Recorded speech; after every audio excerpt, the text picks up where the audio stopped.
মুখ হইয়া ডাক দিছে, আম্মা জান ডাক শুনিয়াও জবাব দেয় না। দেখে আবার ডাকছে মা, মা জবাব দেয় না। যত ডাকে মা জবাব না দিয়া কেন দেয় না, দুশ্মনী? কয় না না, বাচ্চা যতবার মা মা বলে ডাকবে মায়ের অন্তরে মজা লাগে। মা চায় আরো ডাক, আমি আরো মজা নেই, আরো ডাক, আমি আরো মজা নেই। যখন বাচ্চা একটু ডাইকা ডুইকা না পায় তখন কান্না শুরু করে, মায়ের অন্তরে মায়া আরো বাড়তে থাকে।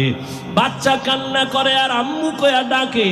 এক পর্যায়ে বাচ্চা মাটিতে যখন গড়াগড়ি খায় তখন মায়ের মোহাব্বতের অন্তরে এমন জোশ, মা তখন কাজ ফালাইয়া বাচ্চারে গিয়া কোলের মধ্যে নিয়ে চুমা খায় আর বলে বাবা কাঁদিও না।